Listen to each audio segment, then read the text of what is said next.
You must extinguish this fear of failure and embrace it. Wow! This one is like driving what? Indonesian people living in Africa? Society is totally wrong. Why do they go to school? The universal power to touch your soul. My internet friends are my real friends. The worst possible thing you can do in an accident. What is body language? What is home? Just listen. Who knows me here? Oh yeah. I'm quite popular. Thank you. Who knows that I dance Balinese dance? Quite a few. Who knows that I love dancing? I bet you didn't know, when I was 5 years old, my mother forced me to go to Balinese dance classes. Honestly, I do. I love dancing. I like the way that I move that not a lot of people can move. For example, like this. Perhaps I'm the only one that able to do that. Make me special, please. I like the way I feel when I dance. So I keep on practicing despite the fact that in the first place my mother was forcing me to take Balinese dance classes. Until I got my regular performances in Ubud. That was me when I was 10 years old. I remember every time my friends and I are going to go up the stage, my teacher will approach me and tell me and remind me to smile. And she teach me how to smile like this. My teeth have to be together like this, and lips closed. Look something like that. I keep on doing what I was taught, and at this one night, I was so happy. I was in a good mood. I know at that point I'm going to be a successful dancer. I was so happy, and when I get off that stage, my teacher will tell me that she's really proud. So I got off that stage with excitement. And my teacher approached me and said, "Your smile was too wide. What do I do?" I don't know. After 4 years of performing at the same place, I realized that it was a waste of my time because I haven't learned anything in that past 4 years. Makeup and costume, it takes 1 hour to do. 20 minutes to go from my house to where I perform. And I only got to dance for 7 minutes. So I quit my troupe. And then I received a scholarship to go to green school. And when I go to green school, I was exposed by other style of dances. For example, hip hop and ballet. The transition between Balinese dance and modern dance, let's say ballet, was a little bit rough because Balinese dance, this is how you pose. Like this. In ballet, look like something like this. In Balinese dance, you have to lower your body as low as you can, and your butt has to stick out. In ballet, you have to make yourself as tall as possible, and your butt stuck in. You know the difference. So, I was going to YouTube to make myself more inspired, more motivated to learn other type of dances. And I found it that there are a lot of people that choreograph their dances. For example, hip-hop dances. And they've only been dancing for 2 years. On the other hand, me, that I've dancing for 10 years doing Balinese dance, I never even choreograph or think about choreographing my own dance. Because in Balinese dance world, you have to have a degree to even think to choreograph your own dance and get your students to dance your dance. So I was blown away with this choreographing your own dance in a modern world. You have to be free and all of that. Who have seen the movie Step Up? Oh yeah. You know it. Who have seen the one that is the fourth one about flash mob? I've seen that. You know it. That's my favorite. It's focused on flash mob.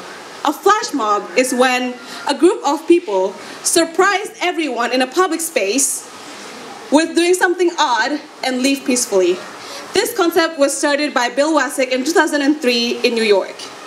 And Step Up 4 has followed this concept and make a movie out of it.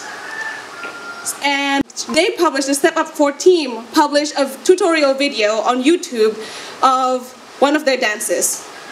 That was pretty cool to me. You know, if you've seen the Step Up 4 movies, whoa, their dances are amazing. So I was excited to dance, and I showed it to some of my friends, and my friends showed it to their friends, and their friends showed it to other friends. And there were a lot of people that knows the dance. And I got the idea of, why don't I make a flash mob? Why don't I organize a flash mob? So I created a Facebook group with all of my friends that's in it, and a lot of people will leave the group, and there were only 20 people in it. It's pretty good. So I tell them where and when the flash mob would be. You guys are from Green School. Most of you guys are here from Green School. So you know it's really hard to keep a secret in Green School. It's really, really hard. So I have some people that knows that I'm going to do the flash mob, but there were a lot of people that knows that I'm not doing anything. So when I danced, there were a lot of people that were surprised with the act, and a lot of people were congratulating me, from my teacher, from my friends. I was so accomplished because I'm introducing this different concept in my community, and no one has done it before, and I haven't seen a flash mob in Bali. I was pretty excited about that. And my friend came up to me, one of the mobbers came up to me, that she wanted to do it again. So I was like, okay, let's do it again. And this one, we did it in a against women violence in Green School.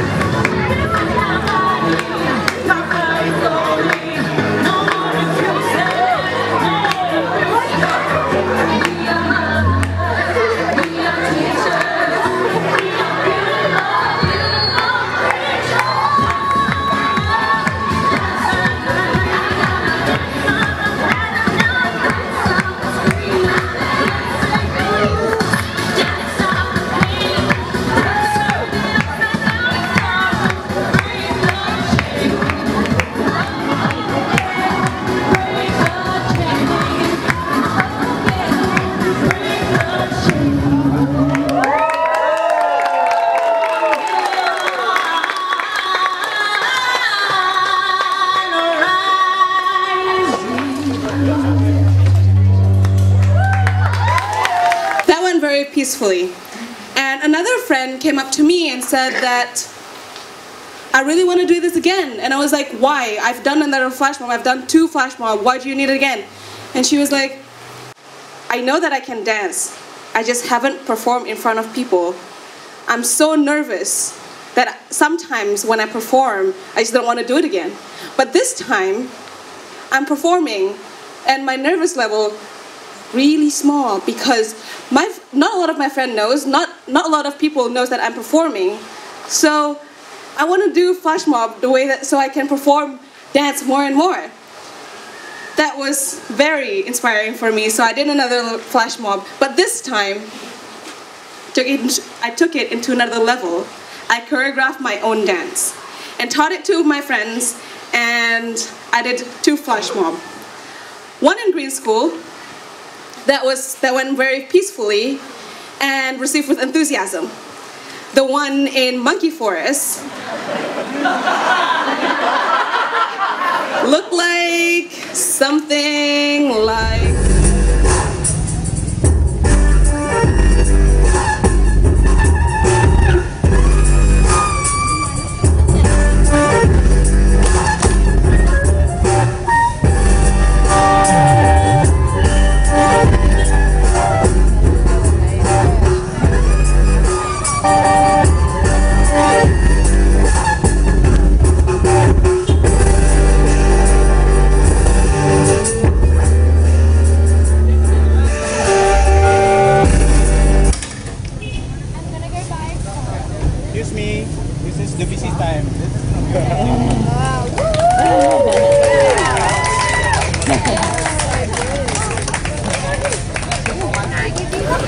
excuse me, this is a busy time. You are disturbing the tourists. You cannot be nobody here.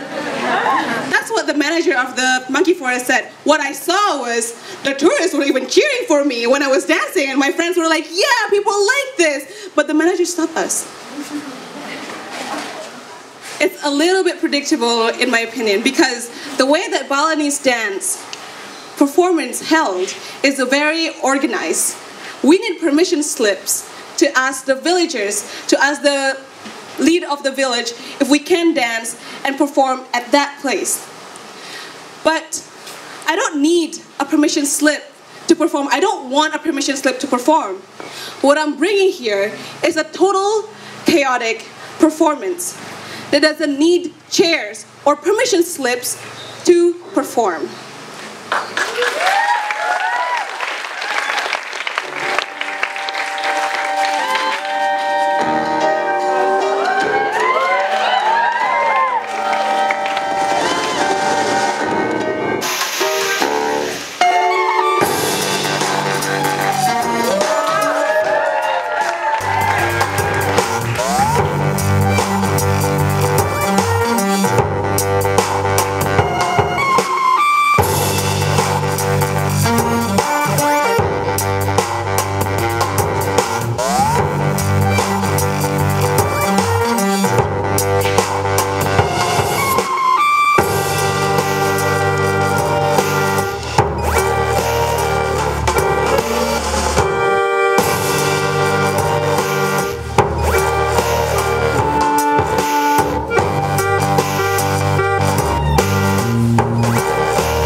My dance journey started 13 years ago. Being in a flash mob, organizing a flash mob, making me realize that dance is no longer dance for me. Dance is an emotion to me. I can feel the dance. I don't need a teacher or a friend to remind me every time I go to performing to smile, because I can feel it. And what I'm leaving you right here, right now, is this message. Do anything that you love to do with conviction. Thank you.